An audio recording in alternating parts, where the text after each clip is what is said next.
ਦੋਸਤੋ ਹੁਣ ਅਸੀਂ ਇਸ ਪ੍ਰੋਗਰਾਮ ਦੇ ਇੱਕ ਅਗਲੇ ਪੜਾਅ ਵੱਲ ਅਗਲੇ ਸੈਸ਼ਨ ਵੱਲ ਵਧਦੇ ਹਾਂ। ਅਗਲਾ ਜਿਹੜਾ ਸੈਸ਼ਨ ਆ ਉਹ ਪੰਜਾਬੀ ਪ੍ਰੋਜ਼ ਰੀਡਿੰਗ ਜਿਹੜੀ ਕਿ ਮਾਝਾ ਹਾਊਸ ਦੇ ਮੈਂਬਰਸ ਵੱਲੋਂ ਹੀ ਕੀਤੀ ਜਾਵੇਗੀ। ਇਹਦੇ ਲਈ ਮੈਂ ਮੰਚ ਤੇ ਸੱਦਾ ਦੇਵਾਂਗਾ ਰਾਣਾਪ੍ਰੀਤ ਜੀ ਨੂੰ।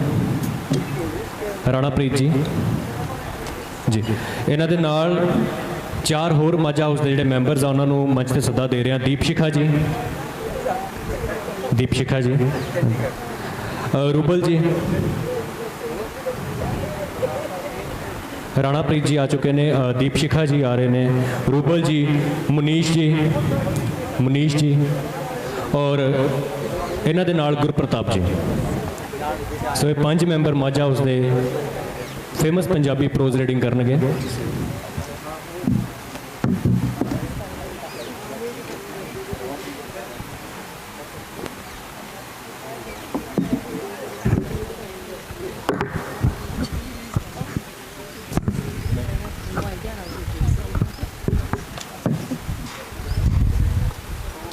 सो मैं खड़े होकर ज़्यादा कंफर्टेबल हाँ, सो इजाज़त है। सो माझा हाउस इस प्लेटफॉर्म की बहुत ज़्यादा शुक्रगुजार हाँ प्रीति गिल जी की तो पूरी टीम की कि इन्ना अच्छा उन्होंने जड़ा प्रोग्राम वो ऑर्गेनाइज किया।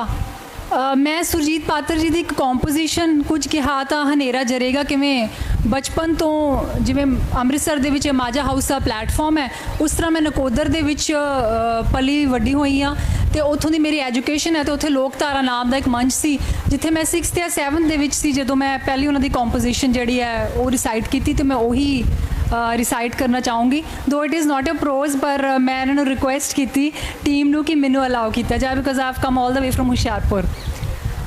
कुछ के हाथा हनीरा जरेगा किवें चुप रहा ता शमादान की कहणगे गीत दी मौत इस रात जे हो गई मेरा जीना मेरे यार किंज सैणगे इस अदालत च बंदे बिरख हो गए फैसले सुन दिया सुख गए इस अदालत च बंदे बेरख हो गए फैसले सुन दिया सुख गए आखों इन्हां उजड़े करी जान हुण ए कदों तीक इत्थे खड़े रहणगे आखों इन्हां उजड़े करी जान हुण ए कदों तीक इत्थे खड़े रहणगे जो बदेसा चरुलदे ने रोज़ी लई ओ जदों देश परतणगे अपने कदी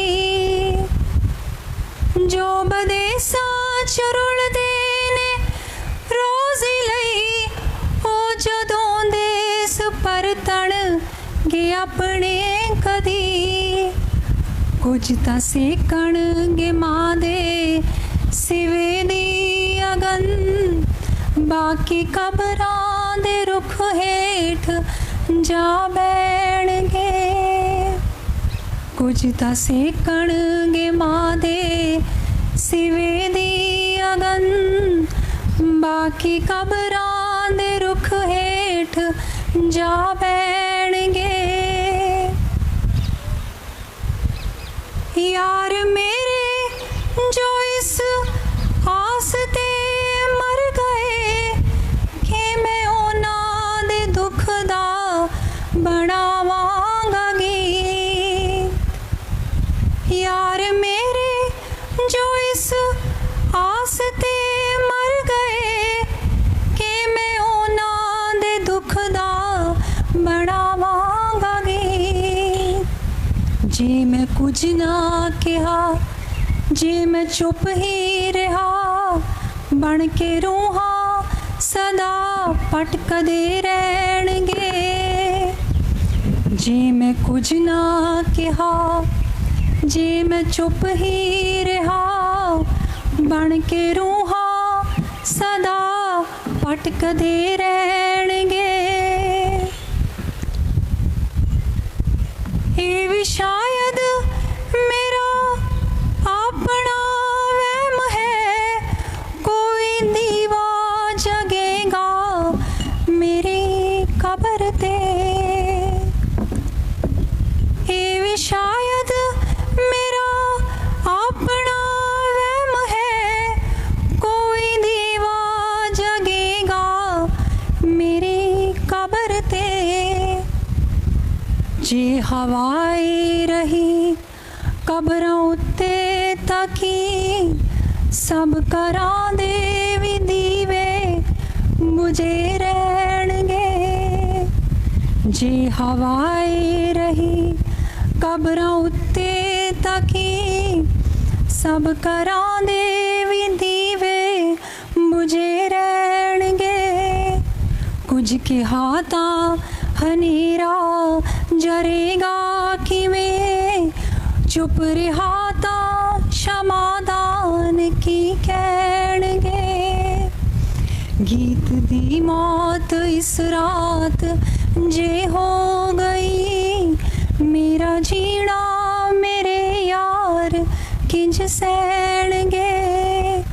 मेरा जीना मेरे यार किंज सहणगे। Thank you. तो मैं अपोलोजाइज़ करना चाहनी हाँ, मेरी बेटी नूं मैं ना किसी के घर छड्ड के आई हाँ, अपनी फ्रेंड के घर ही।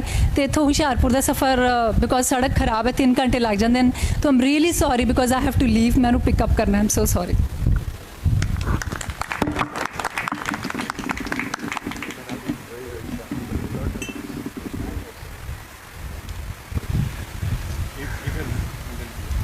So good evening, everyone. Satikar, guests and my friends at Maja House, I, Rubal Tali, feel it a proud privilege to read a story based on longing and separation. कहा जाता है कि भावनावां इंसान नू ह्यूमन बनादियां ने, but की ਇਹ ਭਾਵਨਾਵਾਂ ਸਿਰਫ इंसान तक सीमित ने? That is what my story will explore. ਇਹਨਾਂ ਦੇ राइटर ने Khushwant Singh ji, and it's a translated version. कहानी का नाम है पोर्ट्रेट मेरी दादी दी। मेरी दादी हर किसी दी दादी वांग एक बुढ़ी औरत सी। वो अज दी थोड़े पिछले 20 सालों तो बुढ़ी अते चरूड़ियां वाली सी जदों दा मैं उन्हां नूं जानदा सी। लोकां ने कहा कि वो कदे जवान अते सुंदर सी अते उन्हां दा एक पति भी सी, पर इस ते विश्वास करना मुश्किल है।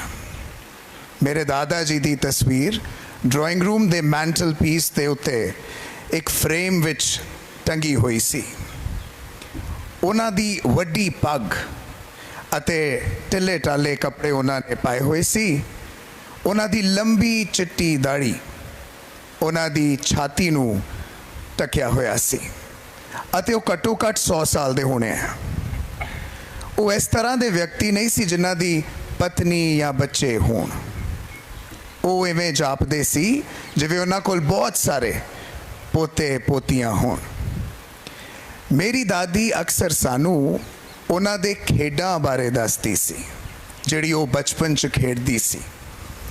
ए उन्हां दे वलों बहुत बेतुका अते अणगौलिया जापदा सी। दादी उन्हां ही परी कथावां दी किरदार जापदी सी जिन्हां दियां कहानियां वो मैनू सोण तो पहलां सुणाउंदी सी। वो हमेशा छोटी ते थोड़ी जही चुकी हुई सी। उन्हां दा चेहरा हर थां तो हर पासे तो चरूड़ियां नाल उहदा ही जाल सी। नहीं सानू यकीन सी कि वो हमेशा इसे तरह दी सी जिवें असीं उन्हां नूं जाणदे सी। बुढ़ी इन्नी बुढ़ी कि होर वड्डी हो ही नहीं सकदी सी अते 20 सालां तो उन्हां दी उम्र उत्थे ही थमी हुई सी। वो कदी भी खूबसूरत नहीं हो सकदी सी, पर हाँ वो हमेशा तो सुंदर सी। एक हाथ अपनी कमर ते अपनी चुकन नू संतुलित करन लई ते दूजा अपनी माला दे मणकियां नू। चांदी दे वाल उन्हां दे चेहरे ते अचनचेत खिंडे हुए सन अते उन्हां दे बुल लगातार प्रार्थना विच चलदे सी। हाँ, मेरी दादी सुंदर सी। वो पहाड़ां विच सर्दियां दे लैंडस्केप वर्गी शांति अते संतुष्टि दा साह लैण वाली शुद्धता दा विस्तार मेरी दादी। वो ते मैं चंगे दोस्त सी। मेरे माता पिता ने मैनू उन्हां दे नाल छड़ दिता जदों शहर विच रहण लई चले गए अति असी लगातार इकट्ठे रहिंदे सी। वो मैनू सवेरे उठा के स्कूल लई तैयार करते हुंदे सी ते सवेर दे भजन नूं इकसार गायन विच गांदे सी, इस उम्मीद विच कि मैं उन्हां नूं दिल नाल याद कर लवांगा। मैं भी सुनदा जरूर सी पर इसलिए क्योंकि मैं दादी दी आवाज़ नाल प्यार करता सी, पर वो भजनां नूं याद करन दी खेचल मैं कदी नहीं कीती। फिर वो मेरी फट्टी लिआंदे सी जिसनूं उन्हां ने पहले तो ही पीले चौक दे नाल धो के प्लास्टर किया हुंदा सी। एक छोटी जही मिट्टी दी स्याही वाला कड़ा अते काने दा कलम उन्हां सारियां नूं एक बंडल विच बन के मेरे हवाले करदे सी। थोड़ा जिहा मक्खन अते चीनी पा के मोटी बासी चपाती दा नाश्ता करके असी स्कूल ले चले जाते सी। वो पिंड दे कुत्तियां लई अपने नाल कई बासी चपातियां ना ले जाती सी।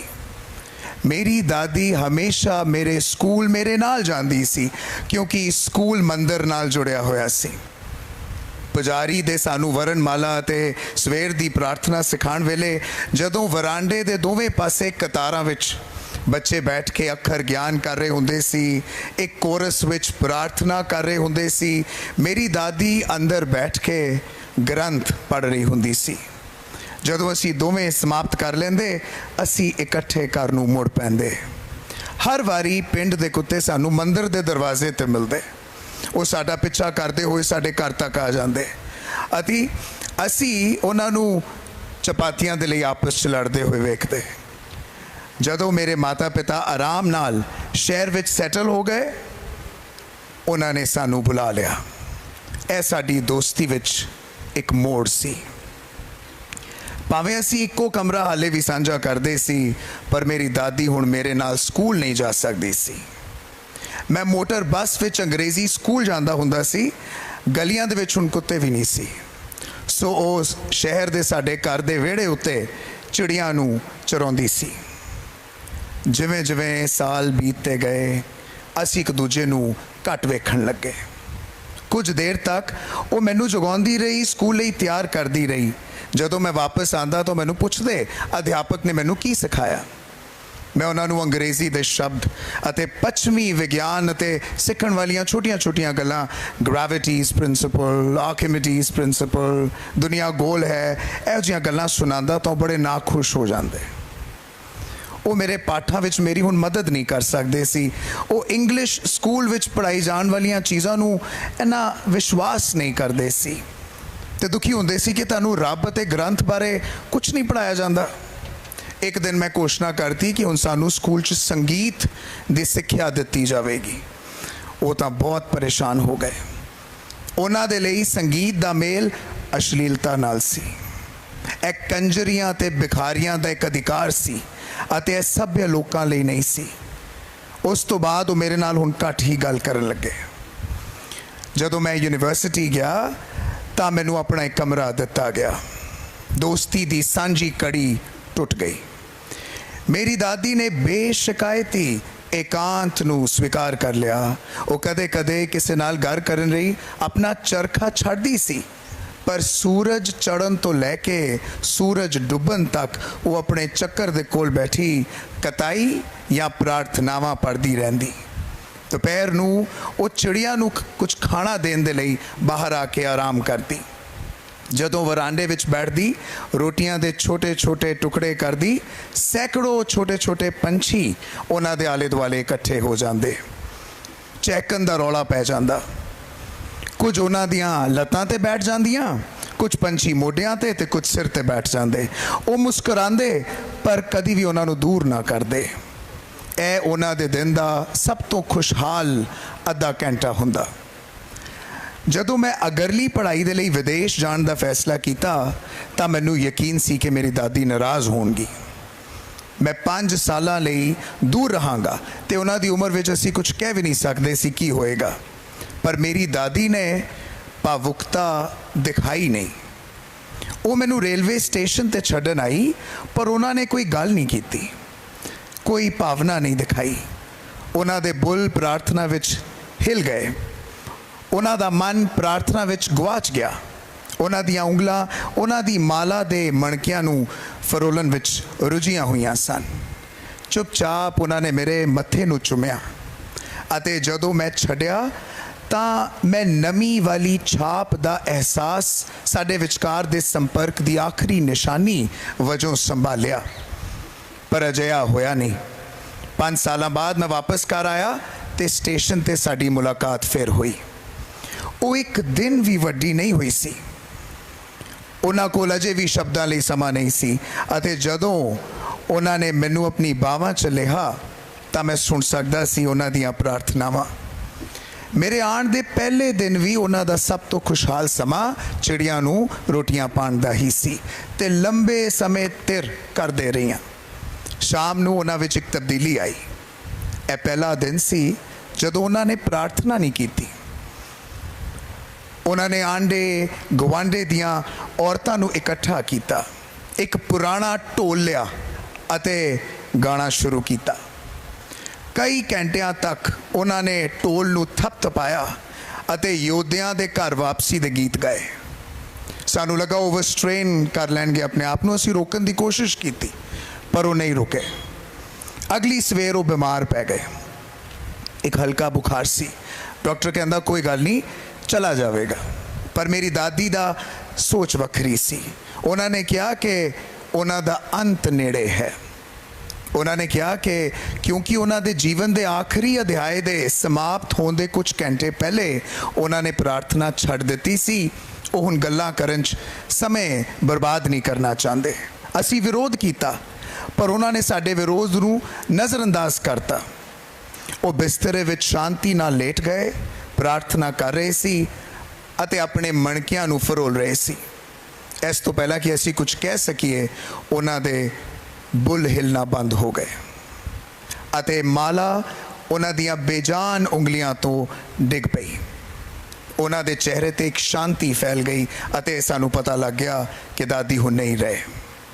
असी उन्होंने बिस्तरे तो चुक लिया ते जिवें कि रिवाज है उन्होंने जमीन ते लटा दिता अते उन्होंने लाल कफन नाल ढक दिता। कुछ घंटियां दे शोक तो बाद असी उन्हां दे अंतिम संस्कार का प्रबंध करने लई उन्होंने इकल्ला छड़ दिता। शाम नूं सूरज डुब रहा सी अते यह सूरज उन्हां दे कमरे अते वरांडे नूं सुनहरी रोशनी नाल जगा रहा सी। असी अद्धे वेड़े विच रुक गए। सारे वरांडे विच अते उन्हां दे कमरे विच जिथे वो सी लाल कफन विच लपेटे हुए हज़ारां चिड़ियां फर्श ते खिलरियां बैठियां सन। कोई चीक चिहाड़ा नहीं सी। सानू पंछियां लई तरस आया अते मेरी माँ ने उन्होंने कुछ रोटी लियाई। उन्होंने यह रोटियां नूं उसे तरह टुकड़ियां च कीता जिवें दादी करदी सी अते सुट दिता चिड़ियां वल। चिड़ियां ने रोटी वल ध्यान भी ना दिता। जदों असी मेरी दादी की लाश नूं चुक के लै गए तां वो चुपचाप उड़ गईयां। अगली सवेर स्वीपर ने रोटी के टुकड़े कूड़ेदान विच सुट दिते। Thank you very much.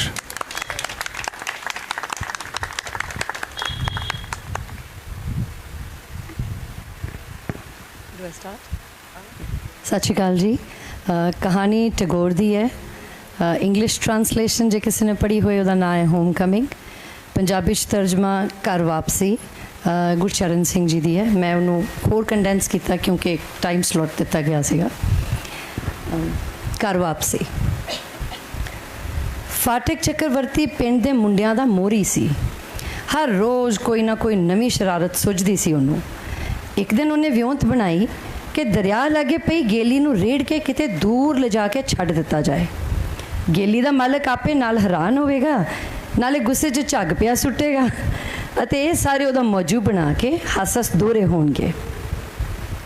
सारे मुंडियां उहदी विਉਂਤ ਦੀ पुष्टि की, पर फाटक दा छोटा भरा मक्खन इस गल विच उहनां नाल सहमत नहीं सी अते ये फाटक नूं बर्दाश्त नहीं सी।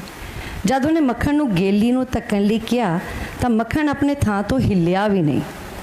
चलो बाकी मुंडियां ने गेली नूं तक दिता ते खुशी च झांगरा मारन लग पे। फाटक ने मक्खन वाल वेख्या जो बहुत तेज़ी नाल उस वाल वध रहा सी ते फिर उस उत्ते झपट ही पिया। दोवें भरा आपस च भिड़ गए ते आखिर मक्खन रोंदा रोंदा घर चला गया। थोड़ी देर नूं घरों एक नौकर आया ते फाटक नूं धौणों फड़ के लै गया। घर जांदे माँ ने जदों उहनूं वेख्या ते गुस्से नाल भरी होई ने फाटक नूं चंगी तरह कुੱਟਿਆ। फाटक ने माँ नूं जोर नाल धक्का दे के परे सुੱਟਿਆ ते माँ होर गुस्से च जोर जोर दी बोलन लग पई। ਐਨ ਉਸੇ ਵੇਲੇ एक तौले वाला कमरा उन्होंने एक तौले वाला आदमी उन्होंने कमरे च प्रवेश किया। जदों माँ ने उस बंदे नूं देखा तो वह हैरान जही रह गई। भरा दे पैरीं हथ ला के उसनूं गले मिली। थोड़ी देर बाद जदों दोनों ने बैठ के गल्लां कीतियां तां माँ ने दस्सिया कि किवें उहदे पति की मौत तो बाद फाटक उहदे लई 24 घंटे का सिर दर्द बन चुकिया है। भरा बसंबर नूं भैण ते बहुत तरस आया तो उन्हें फाटक नूं अपने नाल कलकत्ते लै जाण दी गल कीती। माँ ने भी इस उपद्रवी नूं भेजण नूं फटाफट हाँ कर दी। उन्होंने लगा जिवें उहदा काफ़ी भार हौला हो गया।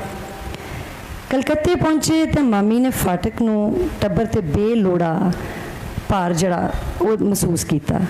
उन्हें अपने 3 मुंडे सन तो हुण वो चौथा आ गया सी। उन्होंने बसंबर ते भी काफ़ी गुस्सा आ रहा सी। इस दुनिया में 14 साल के मुंडे तो वध तंगी देने वाली कोई होर चीज़ हो नहीं सकती। पर यह उही उम्र हुंदी है जदों बच्चा प्यार लैण दी इच्छा रखता है। 14 साल के बच्चे लिए अपना घर ही स्वर्ग का झूठा हुंदा है।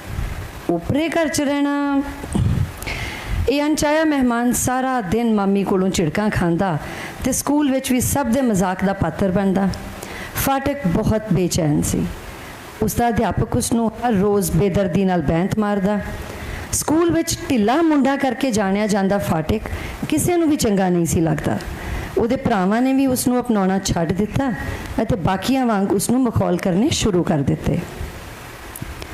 उहदा जी करदा कि बाहर खेतां विच जाके ताज़ी हवा विच साह लवे, पर कलकत्ता ते खेत हुण कित्थे। वो दिन रात अपने पिंड वाले घर के सुपने लैंदा, अपने दोस्तां नूं जिन्हां विच उहदी सरदारी सी अते अपनी जालिम मां नूं याद करदा। इन्हां ख्यालां ने उहदा दिन रात मल्ली रखिया सी। अपने प्यारियां दे नेड़े होण दी सदर, उन्हां दे कोल ना होण दी अकेह जिही उदासी उहनूं दिन रात कुण वांग खा रही सी।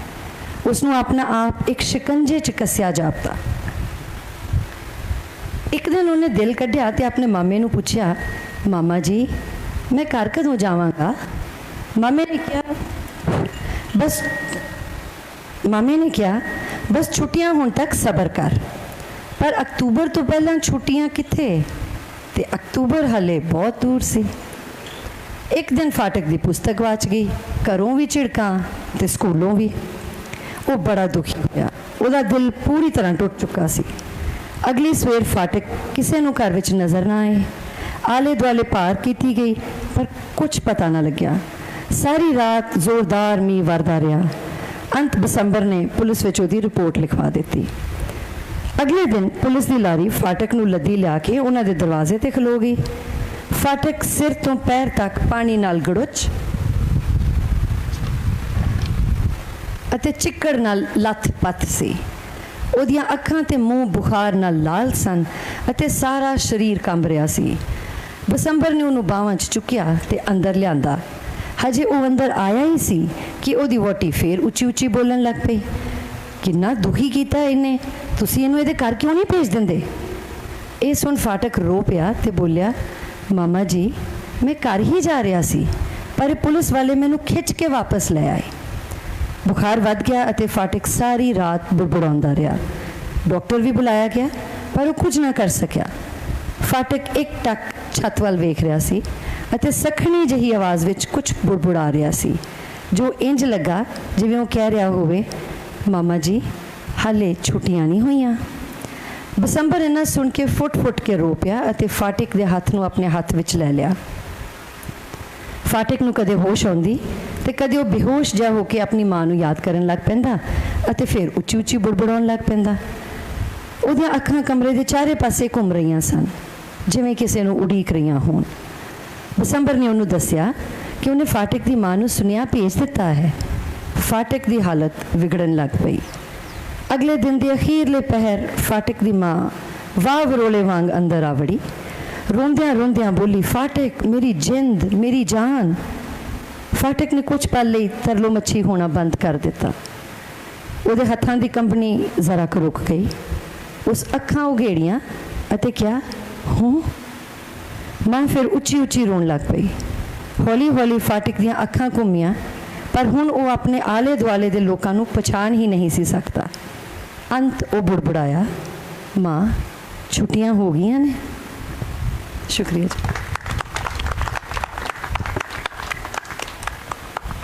ਸਤਿ ਸ਼੍ਰੀ ਅਕਾਲ ਜੀ। ਅੱਜ ਦੇ ਸੈਸ਼ਨ ਵਿੱਚ ਮੈਂ ਜਸਵੰਤ ਸਿੰਘ ਕੰਵਲ ਦੀ ਲਿਖੀ ਹੋਈ ਕਹਾਣੀ ਸੜਦੇ ਜ਼ਖਮ ਜਿਹੜੀ ਆ ਉਹ ਪੇਸ਼ ਕਰਨ ਜਾ ਰਿਹਾ, ਜਿਸ ਵਿੱਚ ਇੱਕ ਔਰਤ ਦਾ ਦੁਖਾਂਤ ਜਿਹੜਾ ਆ ਪਾਰਟੀਸ਼ਨ ਦੇ ਸਮੇਂ ਉਹ ਬੜੀ ਰੂਹ ਨੂੰ ਝੰਜੋੜ ਦੇਣ ਵਾਲਾ ਆ। ਸੋ ਸੜਦੇ ਜ਼ਖਮ, ਜਿਸ ਵਿੱਚ ਇੱਕ ਔਰਤ ਜਿਹੜੀ ਆ ਉਹ ਇੱਕ ਖੱਤ ਦੇ ਜ਼ਰੀਏ ਜਿਹੜਾ ਆ ਆਪਣਾ ਦੁਖਾਂਤ ਜਿਹੜਾ ਆ ਉਹ ਸਾਹਮਣੇ ਲਿਆ ਰਹੀ ਹੈ। ਪਿਆਰੀ ਭੈਣ ਗੁਰਮੀਤ, ਦੁੱਖ ਹੈ ਕਿ ਹਿੱਕ ਪਾਟਦੀ ਨਹੀਂ, ਜ਼ਿੰਦਗੀ ਮੌਤ ਦੀ ਉਡੀਕ ਵਿੱਚ ਵਿਆਕੁਲ। ਜ਼ਖਮ ਹੋਰ ਡੂੰਘੇ ਹੋ ਰਹੇ ਹਨ, ਰਾਂਦ ਵੱਧਦੀ ਜਾ ਰਹੀ ਹੈ। ਸਾਡਾ ਜੀਵਨ ਵੀ ਅਹਿਸਾਸ ਵੀ ਚੱਟ ਗਿਆ ਹੈ।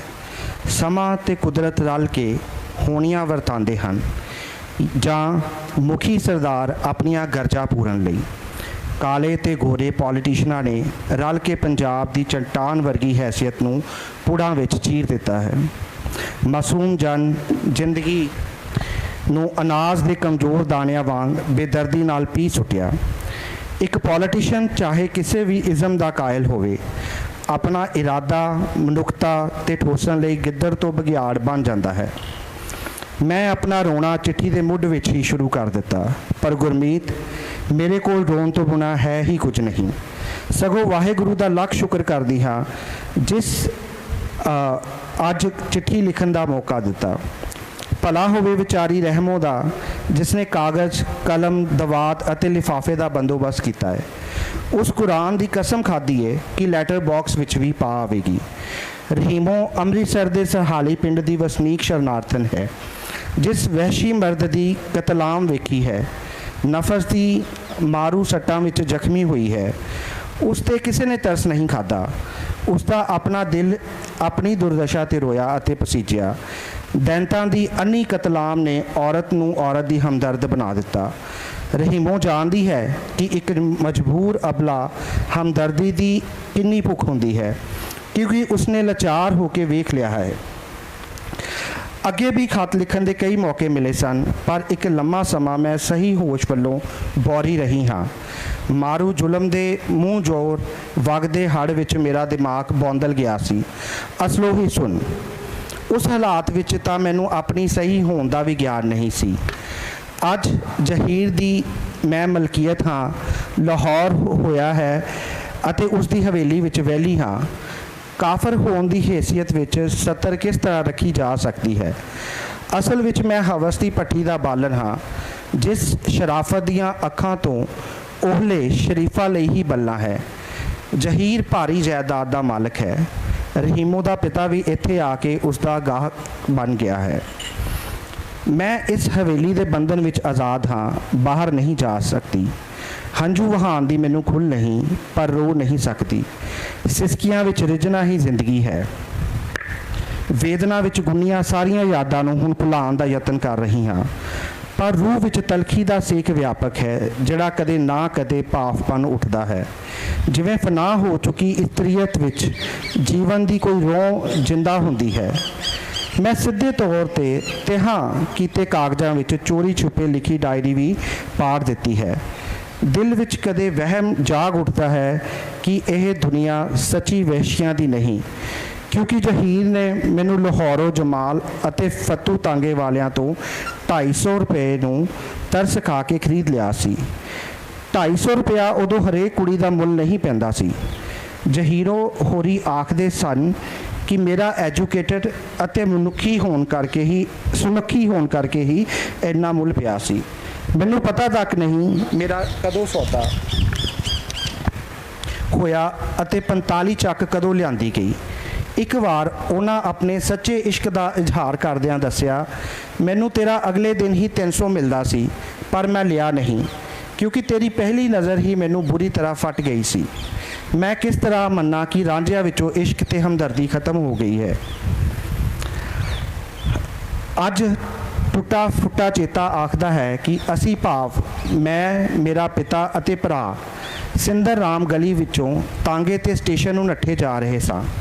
ਸਾਰਾ ਲਾਹੌਰ ਧੂਏ ਤੇ ਅੱਗ ਨਾਲ ਝੁਲਸਿਆ ਜਾ ਰਿਹਾ ਸੀ। ਗਲੀਆਂ ਅਤੇ ਸੜਕਾਂ ਤੇ ਮਨੁੱਖ ਦਾ ਖੂਨ ਅੱਗ ਬਣਿਆ ਪਿਆ ਸੀ। ਇਸ ਹਫੜਾ ਦਫੜੀ ਵਿੱਚ ਖਿਆਲ ਆਇਆ ਕਿ ਜ਼ਿੰਦਗੀ ਸਾਰੀਆਂ ਚੀਜ਼ਾਂ ਨਾਲੋਂ ਪਿਆਰੀ ਹੈ। ਰਾਹ ਵਿੱਚ ਅਸਾਂ 2 ਲਾਸ਼ਾਂ ਔਰਤ ਤੇ ਮਰਦ ਦੀਆਂ ਦੇਖੀਆਂ, ਜਿਨ੍ਹਾਂ ਵਿੱਚੋਂ ਗਰਮ ਖੂਨ ਨਿਕਲ ਕੇ ਸੜਕ ਨੂੰ ਦਾਗੀ ਕਰ ਰਿਹਾ ਸੀ। ਅਸੀਂ ਤਾਂਗੇ ਵਿੱਚ ਸਾਰੇ ਕੰਬਲ ਲੱਗ ਪਏ। ਇੱਕ ਹੋਟਲ ਵਿੱਚੋਂ ਨਿਕਲ ਕੇ ਉਹਨਾਂ ਸਾਨੂੰ ਘੇਰ ਲਿਆ। ਮੇਰੇ ਪਿਤਾ ਦੀ ਗਰਦਨ ਵਿੱਚ ਇੱਕ ਨੇ ਝੱਟ ਛੁਰਾ ਖੋਪ ਦਿੱਤਾ ਅਤੇ ਉਹ ਤਾਂਗੇ ਵਿੱਚੋਂ ਲੁੜਕ ਕੇ ਸੜਕ ਤੇ ਟਹਿ ਪਏ। 2 ਨੂੰ ਮੈਂ ਸਿੰਦਰ ਪਿੱਛੇ ਸੜਕ ਨੱਠੇ ਜਾਂਦਿਆਂ ਵੇਖਿਆ। ਇੰਨਾ ਚੇਤਾ ਹੀ ਹੈ ਕਿ ਮੇਰੀ ਚੀਕ ਜ਼ਰੂਰ ਨਿਕਲੀ ਸੀ। ਉਸ ਪਿੱਛੋਂ ਪਤਾ ਨਹੀਂ ਕੀ ਹੋਇਆ। ਕਈ ਦਿਨ ਮੈਂ ਫੱਤੂ ਅਤੇ ਜਮਾਲ ਦੀ ਕਰੜੀ ਕੈਦ ਵਿੱਚ ਰਹੀ। ਫਿਰ ਮੇਰਾ ਸੌਦਾ ਤੈਅ ਹੋ ਗਿਆ। ਹਿੰਦੁਸਤਾਨ ਨੇ ਆਜ਼ਾਦੀ ਲਈ ਬੜੀਆਂ ਕੁਰਬਾਨੀਆਂ ਦਿੱਤੀਆਂ ਸਨ। ਮੈਂ ਵੀ ਆਪਣੀ ਆਜ਼ਾਦੀ ਲਈ ਪਿਤਾ ਦੇ ਭਰਾ ਵਾਰ ਚੁੱਕੀ ਹਾਂ ਅਤੇ ਆਪਣਾ ਆਪ ਵੀ। ਇਸ ਚੱਕ ਵਿੱਚ ਮੇਰੀਆਂ ਹੋਰ ਵੀ ਹਮ ਮਜ਼ਹਬ ਦੁਖੀ ਸਾਥਣਾਂ ਹਨ। ਇੱਕ ਕਸ਼ਮੀਰ ਦਾ ਤੋਹਫਾ ਸੱਤਿਆ ਹੈ, ਜਿਸ ਨੂੰ ਪਹਿਲੇ ਹਮਲੇ ਵਿੱਚ ਹੀ ਬਾਰਾਮੂਲੇ ਤੋਂ ਘਸੀਟ ਲਿਆਂਦਾ ਸੀ। ਉਸ ਨੂੰ ਆਪਣੇ ਮਾਂ-ਬਾਪ ਦਾ ਕੁਝ ਨਹੀਂ ਪਤਾ। ਮਨੁੱਖ ਦੀ ਸਾਰੀ ਸੱਤਿਆ ਹੀ ਨਿਡਾਲ ਹੈ। ਇੱਕ ਪੋਠੋਹਾਰ ਦੇ ਦੁਬੇਰਨ ਪਿੰਡ ਦੀ ਵੀਰਾਂ ਵਾਲੀ ਹੈ, ਜਿਸ ਦੀ ਵਾਰਤਾ ਅਤੀ ਹੀ ਰੂਹ ਕੰਬਾਊ ਹੈ। ਵੀਰਾਂ ਵਾਲੀ ਇਸ ਚੱਕ ਤੱਕ ਪਹੁੰਚਦੀ 9 ਵਾਰ ਵਿਕ ਚੁੱਕੀ ਹੈ ਅਤੇ ਹਰ ਥਾਂ ਨਫਾ ਹੀ ਦਿੰਦੀ ਆਈ ਹੈ। ਹੁਣ ਉਹ ਜਹੀਰ ਦੇ ਰਾਹਕ ਅਲੀਏ ਜਾਗਲੀ ਦੀ ਬੀਵੀ ਹੈ। ਉਸ ਇੱਕ ਦਿਨ ਆਪਣੇ ਪਰਫੋਨੇ ਸ਼ਾਲਿਆਂ ਨੂੰ ਫੋਂਦੇ ਦੱਸਿਆ ਕਿ ਉਸ ਦੀ ਇੱਕ ਭੈਣ ਕੁਸ਼ਲਿਆ ਹੋਰ ਵੀ ਸੀ। 25-30 ਕੁੜੀਆਂ ਵਿੱਚ ਉਹਨਾਂ ਦੋਹਾਂ ਨੂੰ ਅਬਦੁਲ ਖੋਜੇ ਨੇ ਛਾਂਟ ਕੇ ਕੱਢ ਲਿਆ ਸੀ। ਬਰਕਤ ਸਿੰਘ ਦੀ ਹਵੇਲੀ ਉਹਨਾਂ ਮੁਜਾਹਦਾਂ ਦੇ ਕਤਲਗਾਹ ਬਣਾ ਲਈ ਸੀ, ਜਿੱਥੇ ਬੱਚਿਆਂ ਨੂੰ ਤੇਲ ਦੇ ਕੜਾਹਿਆਂ ਵਿੱਚ ਤਲਿਆ। ਮਹੰਤ ਜੋਤਾ ਸਿੰਘ ਹੋਰਾਂ ਦੀਆਂ ਅੱਖਾਂ ਵਿੱਚ ਲਾਲ ਸੂਹੀਆਂ ਸਲਾਈਆਂ ਫੇਰੀਆਂ ਗਈਆਂ, ਇਸ ਲਈ ਕਿ ਉਹ ਸਿੱਧਕ ਛੱਡ ਕੇ ਇਸਲਾਮ ਨਹੀਂ ਕਬੂਲਦੇ ਸਨ। 500 ਤੋਂ ਉੱਪਰ ਇਸਤਰੀਆਂ, ਬੱਚੇ, ਬੁੱਢੇ ਅਤੇ ਜਵਾਨ ਅਨੇਕਾਂ ਤਸੀਹਾਂ ਨਾਲ ਕਤਲ ਕੀਤੇ ਗਏ। ਇਹ ਸਾਰੀ ਖੂਨੀ ਹੋਲੀ ਇਸ ਲਈ ਖੇਡੀ ਗਈ ਕਿ ਸਾਮਰਾਜ ਹਿੰਦੁਸਤਾਨ ਤੇ ਪਾਕਿਸਤਾਨ ਦੀਆਂ 2 ਕੌਮੀਅਤ ਨੂੰ ਆਜ਼ਾਦ ਕਰ ਰਿਹਾ ਸੀ। ਸਾਮਰਾਜ ਦੀ ਜਾਰੀ ਕਾਰਵਾਈ ਕਤਲੇਆਮ ਹਾਲੇ ਦੋਹੇ ਪਾਸੇ ਜਾਰੀ ਸੀ। ਇੱਕ ਦਿਨ ਜਹੀਰ ਨੇ ਅਖਬਾਰ ਦੀ ਇੱਕ ਖਬਰ ਵੱਲ ਧਿਆਨ ਦਿਵਾਇਆ। ਅੰਮ੍ਰਿਤਸਰ ਦੇ ਇੱਕ ਅਤੀ ਸਿਆਣੇ ਮੁੰਡੇ ਨੇ ਅਫੀਮ ਖਾ ਕੇ ਆਤਮਘਾਤ ਕਰ ਲਿਆ, ਇਸ ਲਈ ਕਿ ਦੁਨੀਆ ਪਾਗਲ ਹੋ ਗਈ ਹੈ ਤੇ ਵਹਿਸ਼ੀ ਹੋ ਗਈ ਹੈ। ਇਸਤਰੀਆਂ, ਬੱਚਿਆਂ ਅਤੇ ਬੁੱਢਿਆਂ ਨੂੰ ਤੇਗ ਦੀ ਧਾਰ ਲੰਘਾ ਕੇ ਹਲਾਕੂ ਅਤੇ ਚੰਗੇਜ਼ ਨੂੰ ਵੀ ਸ਼ਰਮਿੰਦਾ ਕਰ ਦਿੱਤਾ। ਇਹ ਨੌਜਵਾਨ ਰਾਈਜ਼ਡ ਕਰਕੇ ਅੰਮ੍ਰਿਤਸਰ ਦੀ ਸਿਆਣੀ ਸੁਸਾਇਟੀ ਵਿੱਚ ਪ੍ਰਸਿੱਧ ਸੀ। ਮੈਨੂੰ ਖਬਰ ਪੜ੍ਹ ਕੇ ਅਫਸੋਸ ਹੀ ਹੋਇਆ। ਉਸ ਨੌਜਵਾਨ ਨੂੰ ਵੀ ਚਾਹੀਦਾ ਸੀ ਉਹ ਵੀ ਕਾਤਲਾਂ ਅਤੇ ਲੁਟੇਰਿਆਂ ਦੀ ਧਾੜ ਵਿੱਚ ਸ਼ਾਮਲ ਹੋ ਜਾਂਦਾ, ਰੱਜ ਕੇ ਲੁੱਟ ਮਾਰ ਕਰਦਾ। ਉਸ ਦੇ ਦੇਸ਼ ਵਿੱਚ ਵੀ ਔਰਤਾਂ ਰੁਲ ਹੀ ਗਈਆਂ ਸਨ। ਉਹ ਵੀ ਉਹਨਾਂ ਦਾ ਵਪਾਰ ਕਰਦਾ, ਇੱਕ ਅੱਧ ਦਾ ਧਰਮ ਤੋੜ ਕੇ ਉਸ ਨਾਲ ਸ਼ਾਦੀ ਕਰਵਾਉਂਦਾ ਅਤੇ ਆਪਣੇ ਆਪ ਨੂੰ ਆਜ਼ਾਦ ਹਿੰਦੁਸਤਾਨੀ ਦੇ ਸਵੈਮਾਨ ਨਾਲ ਉੱਚਾ ਸਮਝਦਾ।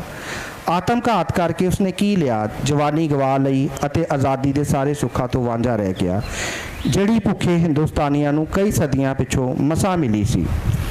ਇਸ ਚੱਕ ਵਿੱਚ ਕਸ਼ਮੀਰ ਹੈ, ਪੋਠੋਹਾਰ ਹੈ, ਮਾਝਾ ਹੈ, ਫਿਰੋਜ਼ਪੁਰ ਦੇ ਸ਼ਰਨਾਰਥੀ ਪੁਰਾਣੀ ਬਾਰ, ਥੋੜੀ ਦਿੱਲੀ ਵੀ ਆ ਰਲੀ ਹੈ। ਥਾਂ ਥਾਂ ਦੀਆਂ ਬੋਲੀਆਂ, ਭਾਤ-ਭਾਤ ਦੇ ਮਜ਼ਹਬ ਅਤੇ ਕਲਚਰਾਂ ਨਾਲ 45 ਚੱਕ ਮਿਲ ਗੋਬਾ ਹੋ ਗਿਆ ਹੈ। ਜਿਵੇਂ ਦੂਰ ਨੇੜੇ ਦੇ ਗੰਨੇ ਵੇਲਣੇ ਵਿੱਚ ਦੀ ਨਿਕਲ ਕੇ ਪੰਛੀਆਂ ਇੱਕ ਥਾਂ ਇਕੱਠੀਆਂ ਹੋ ਜਾਂਦੀਆਂ ਹਨ। ਤੂੰ ਆਖੇਂਗੀ ਕਿ ਮੈਂ ਕੀ ਵਾਹਿਯਾਤ ਲਿਖ ਰਹੀ ਹਾਂ। ਇਹ ਜ਼ਿੰਦਗੀ ਤੇ ਇਸ ਦਾ ਮਾਹੌਲ ਵੀ ਵਾਹਿਯਾਤ ਹੈ। ਵਾਹਿਯਾਤ ਸਮਝ ਕੇ ਹੀ ਹਿੰਦੁਸਤਾਨ ਸਾਨੂੰ ਲਿਜਾਣਾ ਨਹੀਂ ਚਾਹੁੰਦਾ। ਅਸੀਂ ਉਹਨਾਂ ਲਈ ਕੋਡ ਹਾਂ। ਹਿੰਦੁਸਤਾਨ ਦੀ ਸਵੱਛਤਾ ਵਿੱਚ ਗੁਨਾਹ ਦਾ ਅਤੀ ਮਲੀਨ ਦਾਗ ਹਾਂ। ਉਸ ਦੇ ਅਤੀ ਉੱਚੇ ਉੱਠਦੇ ਸਮਾਜ ਵਿੱਚ ਗਲੀਆਂ ਸਤੀਆਂ ਲਾਸ਼ਾਂ ਹਾਂ। ਉਹ ਚਾਹੁੰਦਾ ਹੈ ਕਿ ਕਿਸੇ ਤਰ੍ਹਾਂ ਅਸੀਂ ਉਸ ਦੇ ਅਨੁਭਵ ਵਿੱਚੋਂ ਵੀ ਖਤਮ ਹੋ ਜਾਈਏ। ਪਰ ਭੈਣ ਗੁਰਮੀਤ, ਅਸਾਂ ਔਰਤ ਨੇ ਦੇਸ਼ ਦੀਆਂ ਵੰਡੀਆਂ ਨਹੀਂ ਪਾਈਆਂ। ਸਟੇਜ ਤੇ ਜਾ ਕੇ ਇਸਲਾਮ, ਹਿੰਦੂ ਅਤੇ ਸਿੱਖ ਧਰਮ ਨੂੰ ਗਾਲਾਂ ਨਹੀਂ ਦਿੱਤੀਆਂ। ਬਸ ਸੋ ਟਾਈਮ ਦੀ ਕਮੀ ਕਰਕੇ ਮੈਂ ਇਹਨੂੰ ਛੱਡ ਰਿਹਾ ਜੀ। ਪਰ ਇਹ ਲੈਟਰ ਜਿਹੜਾ ਆ ਇੱਕ ਔਰਤ ਦੇ ਦੁਖਾਂਤ ਨੂੰ ਜਿਸ ਤਰ੍ਹਾਂ ਇਹਨਾਂ ਨੇ ਪੇਸ਼ ਕੀਤਾ ਆ, ਉਹ ਅੱਜ ਵੀ ਜਿਹੜਾ ਆ ਜਾਰੀ ਆ। ਤੁਸੀਂ ਚਾਹੇ ਦਿੱਲੀ ਦੇ ਦੰਗੇ ਹੋਣ ਜਾਂ ਕਿਤੇ ਵੀ, ਔਰਤ ਅੱਜ ਵੀ ਮਸਲੂਮ ਉਸੇ ਤਰ੍ਹਾਂ ਪੇਸ਼ਤੀ ਆ ਰਹੀ ਹੈ। ਸ਼ੁਕਰੀਆ ਜੀ।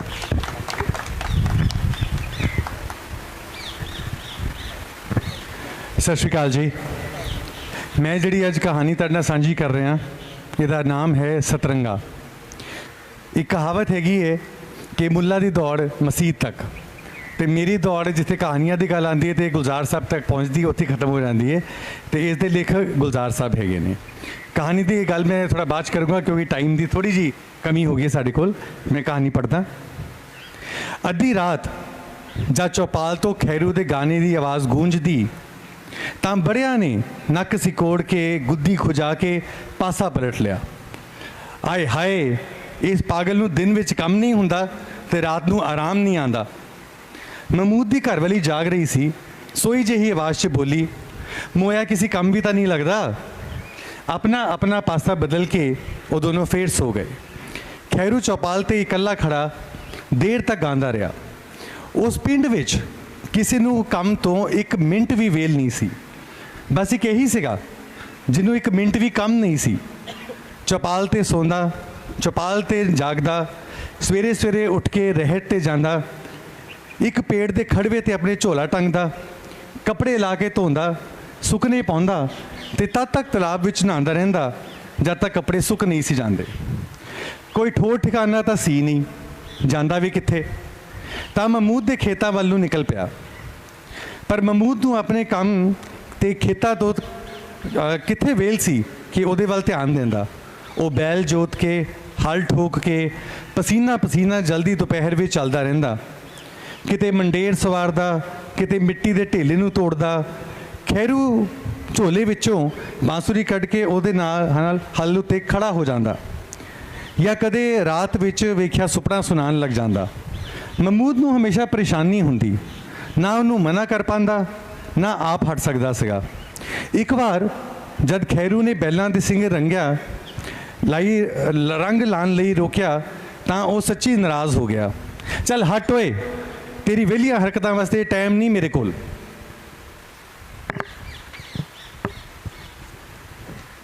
ਖੈਰੂ ਉਸ ਵੇਲੇ ਤਾਂ ਪਿੱਛੇ ਹਟ ਗਿਆ, ਪਰ ਦੁਪਹਿਰ ਨੂੰ ਜਦ ਮਹਿਮੂਦ ਖਾਣਾ ਖਾਣ ਲੱਗਿਆ ਤਾਂ ਉਸਨੇ ਝਾਠੀ ਬੈਲਾਂ ਦੇ ਸਿੰਘ ਰੰਗ ਦਿੱਤੇ। ਮਹਿਮੂਦ ਦੀ ਵਹੁਟੀ ਖਾਣ ਵਾਸਤੇ ਬੁਲਾਉਂਦੀ ਹੀ ਰਹਿ ਗਈ, ਕੰਮ ਬਸ ਕੰਮ, ਹਰ ਵੇਲੇ ਕੰਮ। ਨੱਜੋ ਮਹਿਮੂਦ ਨੂੰ ਕਹਿ ਰਹੀ ਸੀ, ਜਲਦੀ ਨਾਲ ਖਾ ਲਓ, ਸਮੀਨਾ ਨੂੰ ਜਾ ਕੇ ਦੁੱਧ ਪਿਲਾਣਾ ਹੈ। ਤਾਜੂ ਨੂੰ ਦਵਾਈ ਦੇ ਆਈ, ਮਹਿਮੂਦ ਯਾਦ ਕਰਾਂਦਾ। ਤੁਸੀਂ ਖਾ ਲਓ, ਤਦ ਤੱਕ ਮੈਂ ਪਾਣੀ ਭਰ ਲਵਾਂ। ਸਵੇਰੇ ਨਹੀਂ ਭਰਿਆ, ਸਵੇਰੇ ਚੱਕੀ ਤੇ ਗਈ ਸੀ ਨਾ, ਆਟਾ ਪਿਸਵਾਣਾ ਸੀਗਾ। ਬੁਸ਼ ਚਾਚਾ ਤੋਂ ਲਿਹਾਫ ਵੀ ਭਰਵਾ ਲਈ, ਹਾਲੇ ਧਾਨ ਵੀ ਚੁਣਨਾ ਹੈ। ਇਹ ਸਾਰੇ ਕੰਮ ਖੈਰੂ ਨੂੰ ਫਾਲਤੂ ਜਿਹੇ ਲੱਗਦੇ ਸੀਗੇ, ਪਰ ਹਰ ਆਦਮੀ ਉਹਨੂੰ ਵਿੱਚ ਹੀ ਰੁੱਝਿਆ ਸੀਗਾ, ਬਹੁਤ ਹੀ ਰੁੱਝਿਆ। ਅਗਲੇ ਦਿਨ ਫਿਰ ਉਹੀ ਹੋਇਆ। ਮਹਿਮੂਦ ਖਾਣ ਲੱਗਿਆ ਤਾਂ ਖੈਰੂ ਨੇ ਆਵਾਜ਼ ਮਾਰੀ। ਖੈਰੂ ਝੋਲੇ ਵਿੱਚੋਂ ਘੰਟੀਆਂ ਕੱਢ ਕੇ ਧਾਗੇ ਵਿੱਚ ਪਿਰੋ ਰਿਹਾ ਸੀਗਾ। ਓਏ ਖੈਰੂ, ਕੀ ਕਰ ਰਹੇ ਹੈ? ਬਲਦਾਂ ਨੂੰ ਘੰਟੀਆਂ ਪਵਾ ਰਿਹਾ, ਜਦ ਤੁਰਨਗੇ ਤਾਂ ਚੰਗੇ ਲੱਗਣਗੇ। ਚੱਲ ਆ, ਖਾਣਾ ਖਾ ਲੈ, ਇਹ ਵਿਹਲੀਆਂ ਗੱਲੀਆਂ ਛੱਡ। ਬਲਦਾਂ ਨੇ ਤਾਂ ਚਲਦੀ ਹੀ ਰਹਿਣਾ ਹੈ, ਇਹੀ ਕੰਮ ਹੈ ਉਹਨਾਂ ਦਾ। ਤੂੰ ਵੀ ਤਾਂ ਬਲਦਾ ਜੈਸਾ ਹੀ ਹੈ, ਇੱਕ ਘੰਟੀ ਤੇਰੇ ਵੀ ਬੰਨ ਲੈਂਦੇ ਆ। ਖੈਰੂ ਨੇ ਮਜ਼ਾਕ ਕੀਤਾ।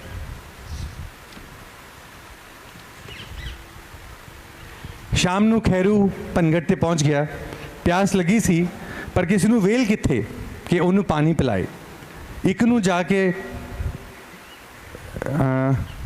ਜਾ ਕੇ ਕਦੇ ਦਾਲ ਬਗਾੜਨੀ ਸੀ, ਦੂਜੀ ਆਟਾ ਗੁੰਨ ਕੇ ਆਈ ਸੀ, ਤੀਜੀ ਨੂੰ ਬਿਮਾਰ ਮਾਂ ਦੀ ਫਿਕਰ ਸੀ, ਇੱਕ ਨਿੰਬੂ ਨਾਲ ਗਾਗਰ ਮਾਂਜ ਰਹੀ ਸੀ, 2-3 ਮਿਲ ਕੇ ਪਾਣੀ ਖਿੱਚ ਰਹੀਆਂ ਸਨ। ਖੈਰੂ ਇੱਕ ਪਾਸੇ ਬੈਠ ਗਿਆ। ਝੋਲੇ ਵਿੱਚੋਂ ਉਸਨੇ ਕੁਝ ਰੰਗ ਕੱਢੇ ਤੇ ਇੱਕ ਮਟਕੀ ਤੇ ਬੇਲ ਬੂਟੇ ਬਣਾਉਣ ਲੱਗ ਗਿਆ। ਖੈਰੂ ਕੁੜੀ ਨੇ ਮੁੜ ਕੇ ਵੇਖਿਆ ਪਰ ਮਟਕੀ ਉਸਦੇ ਹੱਥੋਂ ਲੈ ਨਾ ਸਕੀ। ਬਸ ਇਹੀ ਮੁਸ਼ਕਿਲ ਸੀ। ਖੈਰੂ ਦੇ ਸਾਰੇ ਕੰਮ ਫालतू ਜਿਹੇ ਸੀਗੇ। ਉਹਨੂੰ ਮਨਾ ਕਰਦੇ ਹੋਏ ਵੀ ਰੋਕ ਨਹੀਂ ਸੀ ਪਾਉਂਦੇ। ਕਦੇ ਤਰਸ ਆਂਦਾ ਤਾਂ ਵਿਚਾਰਾ ਕਹਿ ਕੇ ਚੁੱਪ ਹੋ ਜਾਂਦੇ। ਪਰ ਉਸ ਪਿੰਡ ਵਿੱਚ ਕੰਮ ਕਦੇ ਨਹੀਂ ਸੀ ਰੁਕਿਆ। ਜਿਵੇਂ ਹੀ ਮਟਕੀ ਵਾਲੀ ਦੀ ਵਾਰੀ ਆਈ, ਉਹਨੇ ਖੈਰੂ ਦੀ ਗੋਦੀ 'ਚੋਂ ਮਟਕੀ ਲੈ ਲਈ। ਖੈਰੂ ਵੀ ਮਾਹਿਰ ਹੋ ਚੁੱਕਾ ਸੀ। ਉਹ ਕੰਮਾਂ ਦੇ ਵਿੱਚ ਛੋਟੇ ਵੱਖਰਿਆਂ ਵਿੱਚ ਆਪਣੀ ਜਗ੍ਹਾ ਬਣਾਉਂਦਾ ਰਹਿੰਦਾ। ਇੱਕ ਵਾਰ ਹੀਰਾ ਜੁਲਾਹੇ ਦੇ ਠਹਿਰ ਗਿਆ। ਹੀਰਾ ਖੇਸ ਬੁਣ ਰਿਹਾ ਸੀ। ਖੈਰੂ ਬਹੁਤ ਦੇਰ ਤੱਕ ਖੜਾ ਦੇਖਦਾ ਰਿਹਾ ਤੇ ਤਾਨੇ ਦੀ ਆਵਾਜ਼ ਸੁਣਦਾ ਰਿਹਾ, ਧੁਤੰਗ ਤੁੰਗ ਧੁਤੰਗ ਤੁੰਗ ਧੁਤੰਗ ਤੁੰਗ। ਉਸ ਦਿਨ ਮੁਖੀਆ ਨੇ ਕਿਹਾ ਇਸ ਦਾ ਦਿਮਾਗ ਫਿਰ ਗਿਆ ਹੈ। ਅਗਲੇ ਦਿਨ ਖੈਰੂ ਫਿਰ ਉੱਥੇ ਹੀ ਸੀਗਾ ਹੀਰੇ ਦੇ ਕੋਲ। ਹੀਰਾ ਚਾਚਾ, ਤੂੰ ਇੱਕੋ ਰੰਗ ਦੇ ਧਾਗੇ ਕਿਉਂ ਲਾਉਂਦਾ ਹੈ? 2-2 3-3 ਰੰਗਾਂ ਦੇ ਧਾਗੇ ਕਿਉਂ ਨਹੀਂ ਮਿਲਾਉਂਦਾ? ਮੇਰਾ ਦਿਮਾਗ ਹਲੇ ਫਿਰਿਆ ਨਹੀਂ ਨਾ, ਇਸ ਕਰਕੇ। ਪਰ ਚਾਚਾ, ਉਹ ਵੇਖਣ 'ਚ ਚੰਗਾ ਲੱਗੇਗਾ। ਖੇਸ ਵਿਛਾਉਣ ਨੂੰ ਹੁੰਦੇ ਨੇ, ਨਾ ਕਿ ਵੇਖਣ ਨੂੰ। ਵਿਚਾਰਾ ਕੀ ਸਮਝਦਾ। ਹੀਰੇ ਦੀ ਕੁੜੀ ਬਰਖਾ ਸੂਤ ਦੀ ਟੋਕਰੀ ਫੜੇ ਸਾਹਮਣੇ ਖੜੀ ਸੀ। ਉਹ ਹੱਸ ਪਈ। ਟੋਕਰੀ ਰੱਖਦੇ ਹੋਏ ਉਹਦੇ ਬਾਲ ਉਹਦੇ ਮੋਢੇ ਤੇ ਫੈਲ ਗਏ। ਫਿਰ ਬਰਖਾ ਜੂੜਾ ਬਣਾਉਂਦੇ ਹੋਏ ਅੰਦਰ ਚਲੀ ਗਈ ਤਾਂ ਪਤਾ ਨਹੀਂ ਕਿਹੜੀ ਗੱਲ ਤੋਂ ਖੈਰੂ ਸ਼ਰਮਾ ਗਿਆ। बरखा, उसने साफ नाम तो बुलाया। वो मुड़ के खड़ी हो गई। थोड़ा सूद देंगी मैनू? तू की करेगा? तेरे लिए परांदी बनाऊंगा। खैरू जिन्ना शर्मीला सीगा उन्ना ही बेशरम बोलिया, पर एक रंग दी नहीं, सारे रंगां दी चुन्नी दे दे। बेचारी नूं बहुत दिन आना पिया वो सारे रंग इकट्ठे करने वास्ते। ते जिस दिन सारियां चुन्नियां मिल गईयां ਤਾਂ ਸਾਰਾ ਦਿਨ ਬਰਗਦ ਦੇ ਥੱਲੇ ਬੈਠਾ ਪਰਾਂਦੀ ਬਣਾਉਂਦਾ ਰਿਹਾ ਤੇ ਗਾਉਂਦਾ ਰਿਹਾ, ਧਤੁੰਗ ਤੰਗ ਧਤੁੰਗ ਤੰਗ ਧਤੁੰਗ ਤੰਗ।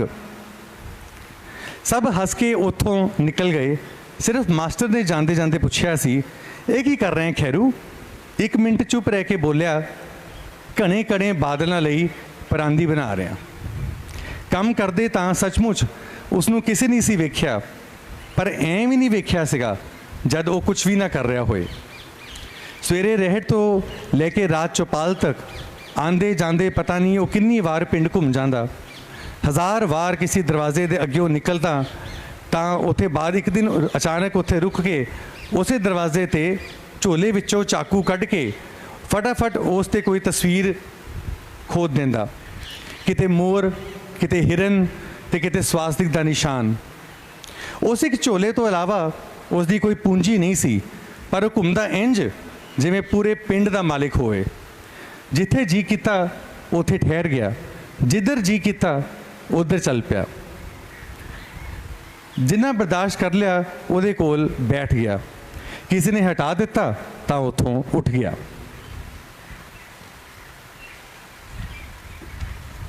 ਕਿਸੇ ਨੇ ਕੁਝ ਦਿੱਤਾ ਤਾਂ ਉਸ ਨੂੰ ਅਪਣਾ ਲਿਆ, ਕਿਸੇ ਨੇ ਕੁਝ ਮੰਗਿਆ ਤਾਂ ਉਸ ਨੂੰ ਦੇ ਦਿੱਤਾ। ਦੂਰ ਦਾ ਸਫ਼ਰ ਤੇ ਸਫ਼ਰ ਕਿਤੇ ਦਾ ਨਹੀਂ। ਤੇ ਅੱਧੀ ਰਾਤ ਜਦ ਸਾਰੇ ਸੋ ਜਾਂਦੇ ਤਾਂ ਉਹ ਆਪਣੀ ਆਵਾਜ਼ ਨਾਲ ਸਾਰੇ ਪਿੰਡ ਨੂੰ ਜਗਾ ਦਿੰਦਾ। ਨੱਕ ਸਿਕੋੜ ਕੇ, ਲਿਹਾਫ ਝਟਕ ਕੇ ਫਿਰ ਕੋਈ ਪਲਟੀ ਮਾਰ ਲੈਂਦਾ। ਉਹ ਜੋ ਹੌਲੀ ਹੌਲੀ ਆ ਰਿਹਾ ਸੀ ਨਾ, ਇੱਕ ਦਿਨ ਅਚਾਨਕ ਹੀ ਸਾਹਮਣੇ ਆ ਗਿਆ। ਕਦ ਤੱਕ ਕੋਈ ਉਸ ਨੂੰ ਰੋਟੀ ਪਾਉਂਦਾ, ਉਹਦੇ ਲਈ ਗਰਮ ਸਰਦ ਕੱਪੜਿਆਂ ਦਾ ਖਿਆਲ ਰੱਖਦਾ। ਫਿਰ ਖੈਰੂ ਬਿਮਾਰ ਰਹਿਣ ਲੱਗ ਪਿਆ, ਪਰ ਆਪਣੇ ਰੰਗਾਂ ਵਿੱਚ ਸਾਰੇ ਦੁੱਖ ਛੁਪਾਏ ਚੁੱਪਚਾਪ ਸਹਿੰਦਾ ਰਿਹਾ। ਤੇ ਇੱਕ ਦਿਨ ਮੁਖੀਆ ਨੀਂਦ 'ਚੋਂ ਉੱਠ ਕੇ ਚੌਪਾਲ ਚਲਾ ਹੀ ਗਿਆ। ਹਰਾਮਖੋਰ! ਇੱਕ ਹੀ ਚਪੇੜ ਵਿੱਚ ਖੈਰੂ ਜ਼ਮੀਨ 'ਤੇ ਆ ਗਿਰਿਆ। ਖਿੜਕੀਆਂ ਜੋ ਖੁੱਲੀਆਂ ਸਨ ਬੰਦ ਹੋ ਗਈਆਂ। ਉਸ ਦਿਨ ਲਗਭਗ ਹਰ ਕੋਈ ਚੌਪਾਲ ਤੋਂ ਹੋ ਕੇ ਨਿਕਲਿਆ। ਖੈਰੂ ਕਿਤੇ ਨਹੀਂ ਸੀ। ਉਸ ਦਾ ਝੋਲਾ ਉਂਝ ਦਾ ਉਂਝ ਹੀ ਲਟਕਿਆ ਹੋਇਆ ਸੀਗਾ। ਲੋਕ ਇੱਕ ਦੂਜੇ ਨੂੰ ਪੁੱਛ ਰਹੇ ਸੀ। ਕਿਸੇ ਨੇ ਰਹਿਟ 'ਤੇ ਵੀ ਨਹੀਂ ਵੇਖਿਆ, ਖੇਤਾਂ ਵਿੱਚ ਵੀ ਨਹੀਂ, ਪਨਘਟ ਤੇ ਵੀ ਨਹੀਂ। ਪਹਿਲੀ ਵਾਰ ਲੋਕਾਂ ਨੇ ਮੋਰ ਟਟੋਲ, ਪਹਿਲੀ ਵਾਰ ਮਹਿਮੂਦ ਨੇ ਹੱਲ ਰੋਕ ਕੇ ਘੰਟੀਆਂ ਨੂੰ ਹੱਥ ਲਾ ਕੇ ਵੇਖਿਆ। ਕਿਸੇ ਨੇ ਪਨਘਟ ਤੇ ਆ ਭਰ ਕੇ ਮਟਕੀ ਗੋਦੀ ਵਿੱਚ ਲੈ ਲਈ। ਕੰਮ ਜਿਹੜਾ ਕਦੇ ਰੁਕਿਆ ਨਹੀਂ ਸੀ ਉਹ ਅੱਜ ਰੁਕ ਰੁਕ ਕੇ ਉਡੀਕ ਕਰ ਰਿਹਾ ਸੀਗਾ। ਖੈਰੂ ਦਾ ਨਾਂ ਜਿਵੇਂ ਬੁੱਲਾਂ ਤੋਂ ਉੱਠ ਕੇ ਅੱਖਾਂ ਵਿੱਚ ਆ ਗਿਆ ਸੀ। ਰਾਤ ਅੱਧੀ ਤੋਂ ਜ਼ਿਆਦਾ ਗੁਜ਼ਰ ਗਈ। ਚਪਾਲ ਤੇ ਬਸ ਇੱਕ ਇਕੱਲਾ ਝੋਲਾ ਲਟਕਿਆ ਹੋਇਆ ਸੀ ਤੇ ਉਸ ਆਵਾਜ਼ ਦੇ ਬਗੈਰ ਸਾਰਾ ਪਿੰਡ ਜਾਗ ਰਿਹਾ ਸੀ। ਤੇ ਅਸੀਂ ਮੰਚ ਤੋਂ ਉਤਰਨ ਤੋਂ ਪਹਿਲਾਂ ਮੈਂ ਪਾਤਰ ਸਾਹਿਬ ਨੂੰ ਇੱਕ ਸੁਣਾ ਦੇਣਾ ਚਾਹਨਾ ਕਿ ਮੈਂ ਗੁਲਜ਼ਾਰ ਸਾਹਿਬ ਦਾ ਬੜਾ ਵੱਡਾ ਮੁਰੀਦ ਹੈ, ਇੱਥੇ ਸਭ ਨੂੰ ਪਤਾ ਹੀ ਹੈ। ਤੇ ਉਹਨਾਂ ਦੀ ਕਵਿਤਾਵਾਂ ਬਹੁਤ ਭਾਸ਼ਾਵਾਂ 'ਚ ਅਨੁਵਾਦ ਹੋ ਚੁੱਕੀਆਂ ਨੇ ਪਰ ਪੰਜਾਬੀ 'ਚ ਨਹੀਂ ਹੋਈਆਂ। ਤੇ ਇੱਕ ਵਾਰ ਉਹਨਾਂ ਨੇ ਆਪਣੇ ਇੰਟਰਵਿਊ 'ਚ ਕਿਹਾ ਸੀਗਾ ਕਿ ਉਹਨਾਂ ਨੂੰ ਬੜੀ ਖੁਸ਼ੀ ਹੋਏਗੀ ਕਿ ਅਗਰ ਤੁਸੀਂ ਉਹਨਾਂ ਦੀ ਕਵਿਤਾਵਾਂ ਦਾ ਪੰਜਾਬੀ 'ਚ ਅਨੁਵਾਦ ਕਰਨ ਲਈ ਸੋਚੋ।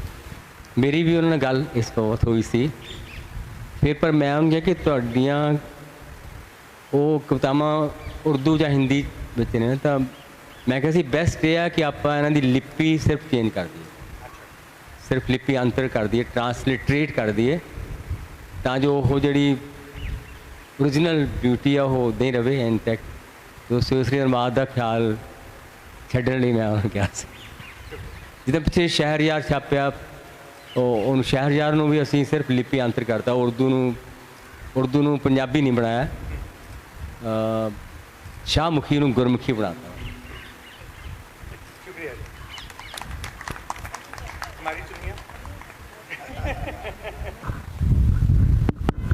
ਮੇਰੀ ਗੁਜ਼ਾਰਿਸ਼ ਹੈ ਮੈਡਮ ਰਮਨਜੀਤ ਗਰੋਵਰ ਜੀ ਦੇ ਅੱਗੇ ਕਿ ਉਹ ਮੰਚ ਤੇ ਆ ਕੇ ਸਾਡੇ ਮਾਝਾ ਹਾਊਸ ਦੇ ਮੈਂਬਰਸ ਨੂੰ ਸਨਮਾਨ ਚਿੰਨ੍ਹ ਪੇਂਟ ਕਰਨ। ਸਭ ਤੋਂ ਪਹਿਲਾਂ ਸਨਮਾਨ ਕੀਤਾ ਜਾ ਰਿਹਾ ਹੈ ਜੀ, ਠੀਕ ਹੈ ਜੀ, ਮੈਡਮ ਰੂਬਲ ਜੀ ਦਾ, ਦੀਪਸ਼ਿਖਾ, ਓਕੇ ਮੈਡਮ ਦੀਪਸ਼ਿਖਾ ਜੀ ਦਾ, ਸੌਰੀ। ਔਰ ਹੁਣ ਸਨਮਾਨ ਹੋ ਰਿਹਾ ਰੂਬਲ ਜੀ ਦਾ। ਤੇ ਮੈਡਮ ਸਨਮਾਨ ਕਰਨ ਜਾ ਰਹੇ ਨੇ ਗੁਰਪ੍ਰਤਾਪ ਜੀ ਦਾ। ਤੇ ਤਾੜੀਆਂ ਮੈਂ ਦਰਸ਼ਕਾਂ ਨੂੰ ਗੁਜ਼ਾਰਿਸ਼ ਕਰਾਂਗਾ ਕਿ ਬਰਕਰਾਰ ਰੱਖੀਆਂ ਜਾਣ। ਤੇ ਹੁਣ ਸਨਮਾਨ ਹੋ ਰਿਹਾ ਮਨੀਸ਼ ਜੀ ਦਾ।